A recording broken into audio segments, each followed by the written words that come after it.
ছোলার ডাল দিয়ে পালং শাক বানাবো বন্ধুরা। দেখছেন পালং শাকগুলো কি সুন্দর তাজা তাজা। এখন বর্ষার পালং শাক তো খেতে ভালো লাগবে। এই ডাল কটা ভিজাবো, ডাল ভিজানোর পর শাক দিয়ে বানাবো। চলেন আজ পালং শাক দিয়ে ছোলার ডাল দিয়ে বানাই। ছোলার ডাল ভালো মতো ভিজে গেছে, এই যে পালং শাকও কাটা হয়ে গেছে। তরকারিটা বানাবো। তেলে দেবো তেজপাতা, জিরে,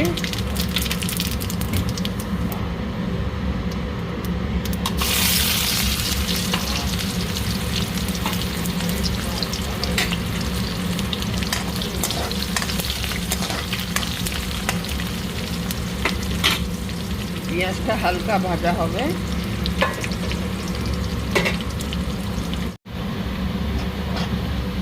পেঁয়াজটা ভালো ভাজা হয়ে গেছে। এখন দিয়ে দেবো আদা রসুনের পেস্ট, বাকি যেটুকু ভাজা আছে আদা রসুনের পেস্ট আর পেঁয়াজ একসাথে ভাজা হয়ে যাবে।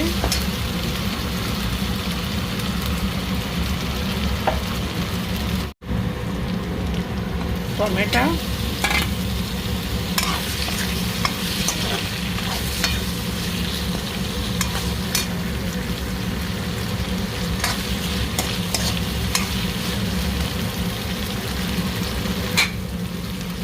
আরও অল্প একটু ভাজা হোক।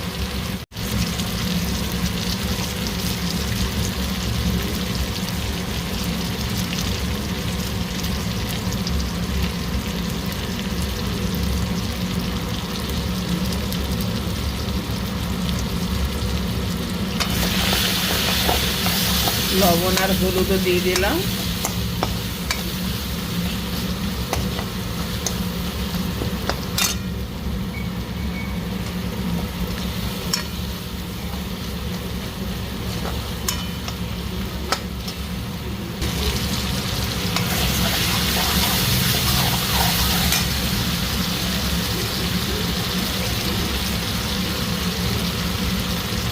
লঙ্কার গুঁড়ো, জিরে ধনে পাউডার সাথে দিয়ে টমেটোর সাথে ভেজে নেবো। মশলা সব একসাথে।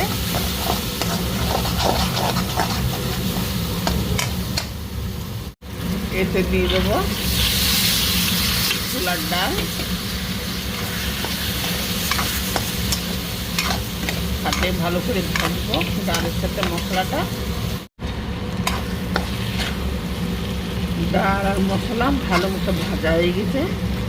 এখানে একটু জল দিতে হবে, আমরা জল দেবো না, জলের বদলে দেবো শাক। এরপরও যদি জল লাগে তো অল্প একটু জল দেবো, শাকের অনেক জল বেরোয় তো।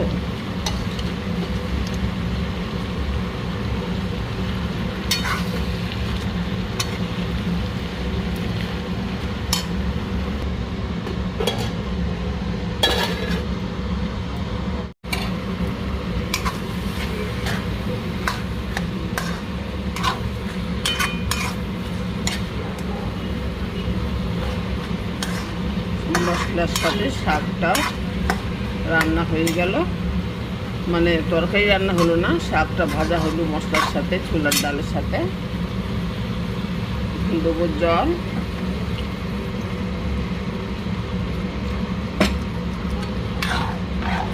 জল না দিলে ডালটাও তো সেদ্ধ হবে না, শাক তো গলি যাবে।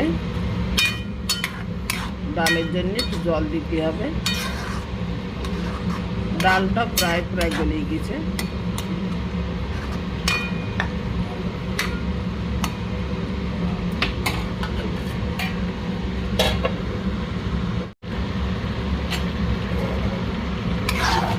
ছোলার ডাল দিয়ে পালং শাকের রেসিপিটা রান্না হয়ে গেল।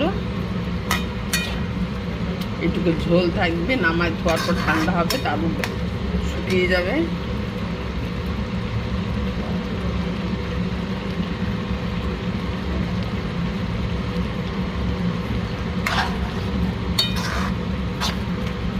যারা চ্যানেলে নতুন, চ্যানেলটাকে সাবস্ক্রাইব করে দেবেন, লাইক শেয়ার আর কমেন্টে বলবেন।